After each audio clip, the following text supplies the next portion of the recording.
2025 começa com algumas contratações, né, na verdade nem vou falar de algumas, né, se dá para dizer assim, né, são 11 contratações, independente se a gente acha que algumas foram boas, outras foram ruins, mas o Santos contratou 11 jogadores, né. Começa o 2025, passa o Paulistão, alguns erros do caixinha, alguns erros dos jogadores, erros da gestão Marcelo Teixeira, mas a gente entende que o Paulistão é aquilo, né, é uma base do que talvez possa acontecer no Brasileirão, né, ou serve para derrubar treinador, ou serve para dizer que tá ok o time, então está preparado para as próximas competições. Mas o que será, né, depois do que aconteceu no domingo, o que será que a gente pode analisar sobre isso, né? O Kaká fez um excelente vídeo falando sobre a fala do Marcelo Teixeira, né, que apenas a fala eu concordo com ele, né, apenas a fala eu concordo com ele, assim também eu como o Kaká, tá certo? Mas existem algumas coisas no ar, né, o que será que deve estar acontecendo aí? Aonde que está o erro? Será que o erro é justamente apenas o caixinha? Ou será que está no erro como um todo? Antes de mais nada, por favor, deixe seu like, se inscreva no canal, ative o sininho para receber novas notificações de que eu e o Kaká produzimos, tá certo, pessoal? Sou o Lucas e bora para mais um vídeo aí, tá? Bem-vindos a mais um vídeo do Papo Santista. Bom, pessoal, o vídeo de hoje, na verdade, eu não vou nem falar sobre a fala relacionada do Marcelo Teixeira, porque o Kaká já fez um vídeo muito bem, né? É, como é que eu posso dizer assim? Pontuando algumas coisas importantes sobre essa fala do Marcelo Teixeira. Mas eu tô aqui, basicamente, gente, para falar alguns erros que foram cometidos no domingo, né? Foram erros cometidos no domingo e que continuam acontecendo, né, durante, né, algumas partidas, né? O que aconteceu no domingo foi algum foi uma repetição de alguns erros de posicionamentos táticos, né? E principalmente alguns erros de substituições do Pedro Caixinha. Então eu vou até passar aqui para essa próxima tela e vou compartilhar com vocês, tá?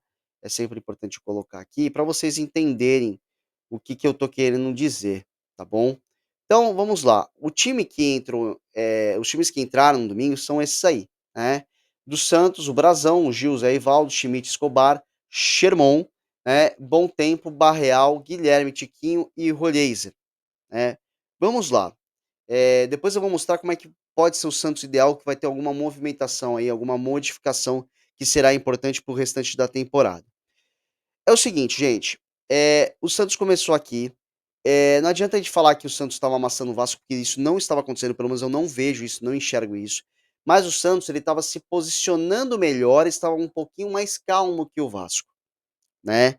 Só que percebam que tanto o Santos quanto o Vasco entraram num 4-3-3, tá. Eu até digo que o Vasco ele teve até um posicionamento muito parecido com o Santos do ano passado de Carille, né, entre os pontas mais abertos aí, né, e o Veguete mais centralizado, tá. E com o Coutinho até um pouco perdido, né, atrás da marcação.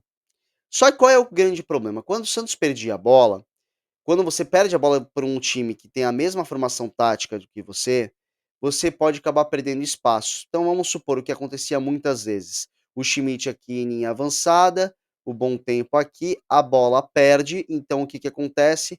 O Santos tinha um problema, porque o Vasco ele atacava assim. Então, muitas vezes tinha esse toque de bola, né, e aí olha quantos do Vasco tinha para tocar essa bola, né. A nossa sorte, gente, que se o Vasco fosse um time mais estruturado, com mais calma, a gente tinha tomado de 3-4-0, tá, não estou exagerando, porque o Santos ele cometia erros de posse de bola, em que o time adversário ele conseguia se organizar em campo, mas errava nos passes. Tanto que o gol que sai do Santos foi de um passe errado, né, do zagueiro do Vasco, tá. Foi um passe errado do João Vitor aí, né, do Paulinho, desculpa. Então foi um passe errado, em que a bola sobrou para o Tiquinho passa para o Barreal, Barreal passa como se fosse um facão, e aí dá o tapa maravilhoso lá para o primeiro gol, para o único gol do Santos na partida. Então o que me preocupa, gente, o que que eu acho que deveria ter acontecido, na minha opinião, já no segundo tempo? O Guilherme já não estava bem, né, o Guilherme já não estava bem. Então aqui que eu quero mostrar, tá, gente? O meu intuito não é mostrar o que deveria ter acontecido e tudo mais. É aqui no vídeo de hoje, a minha função principal é mostrar para vocês as alterações táticas do Caixinha, como o Caixinha está mexendo mal no time. Tá? E não podemos falar de questão de peça, pô, não tem peça, não sei o quê. Tem peças, mas o problema é que o Caixinha ele precisa alterar, às vezes com uma modificação e você alterar o esquema tático, já tem uma sobrevida maior durante o segundo tempo. E é o que deveria ter acontecido. Primeiro eu vou mostrar o que o Caixinha fez para vocês entenderem o que eu tô falando e o que deveria ter sido. Bom, independente do tempo, tá, gente? Vamos lá. Eu prefiro falar com vocês o seguinte. Então, o que foi sacado, né? O que foi sacado aqui? Barreal foi sacado, tá? Bom Tempo foi sacado. Olheiza no final do jogo foi sacado. E Tiquinho foi sacado, tá? E o Schmidt também acabou sendo sacado.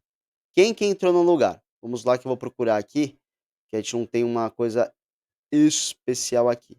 Quando eu for achando, eu vou colocando a galerinha aí. Pituca entrou no lugar do Schmidt, tá? O Tassiano, ele entrou no lugar do Bom Tempo, tá? Muitas vezes o Tassiano, tipo, estavam dizendo que o Tassiano estava entrando espetado, não aconteceu, tá? O Tassiano no lugar do Bom Tempo. Vamos lá.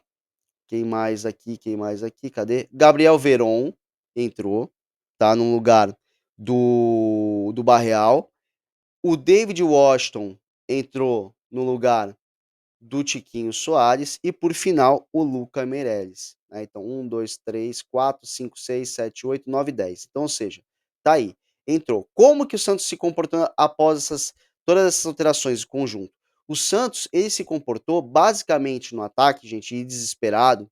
Vou falando o seguinte para vocês, ó, os laterais aqui acima da linha do meio de campo, tá?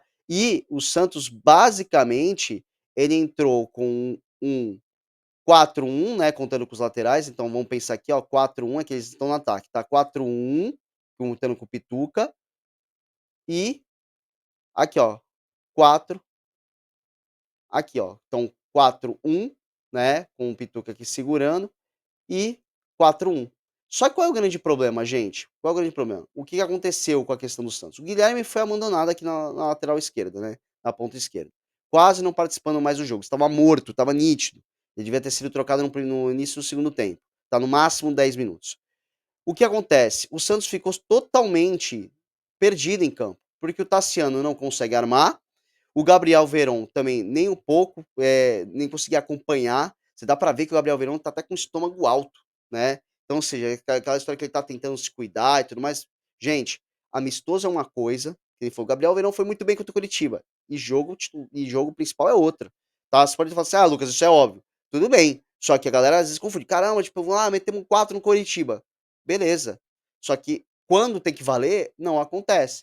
O Gabriel Veron ainda não está preparado para jogar no Santos. E é estranho, né? Por toda a carreira do Gabriel Veron, né? Então, ou seja, ele tá aqui, perdidaço aqui no canto, ele não tinha um esquema tático aqui, não tinha um esquema tático bem definido, ele não conseguia se posicionar se ele vinha para cá ou não. E por que disso? Porque simplesmente o Caixinha, quando ele colocou, né, ele sacou o Rolhês, ele botou o Luca Menezes, ele deixou o Luca Menezes aqui.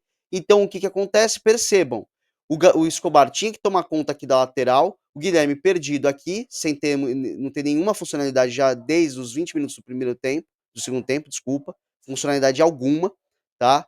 E o Tassiano aqui tentando fazer a conexão. Ou seja, o que que acontecia?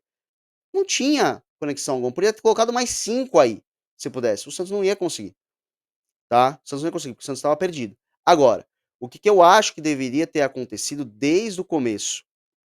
Tá, eu vou até deixar aqui o David Washington e vou mostrar para vocês o que deveria ter acontecido. Vamos lá.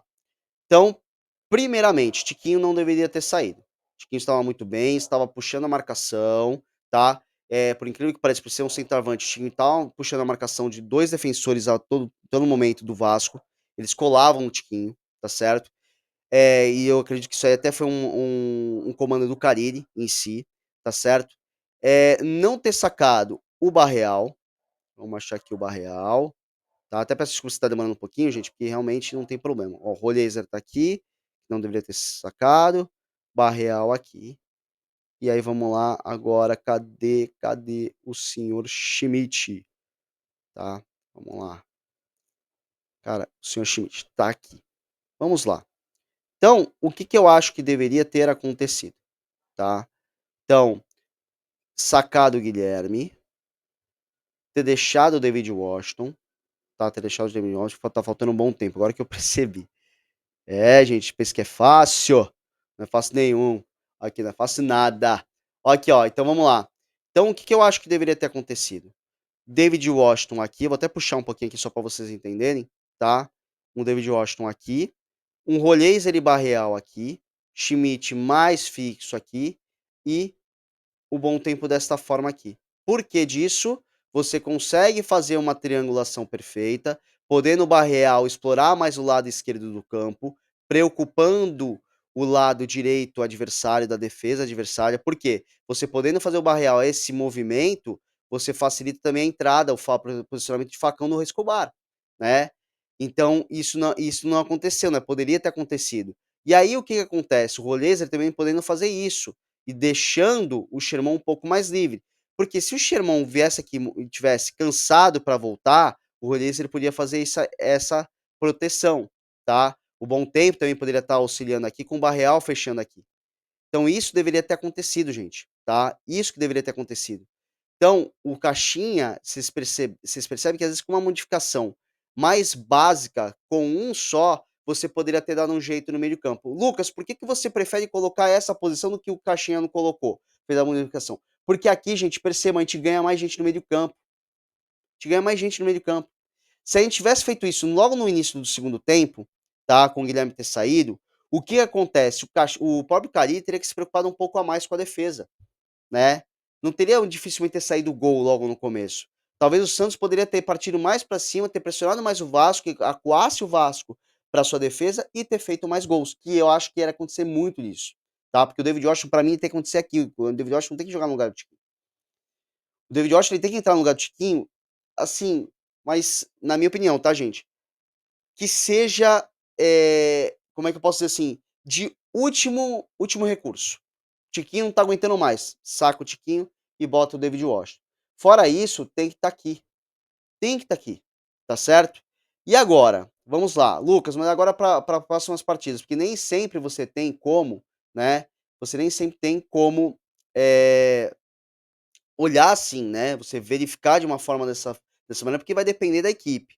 Então, o que que eu acho, né? Eu até preparei aqui uma questão aqui, né, depois a gente vai fazer, tipo, eu e o Kaká a gente vai pretender fazer uma live pré-jogo e tudo mais, que aí dá pra gente falar um pouco mais da tática contra o Bahia. Mas pra mim, ó, vamos pensar já pensando com o Neymar de volta, tá?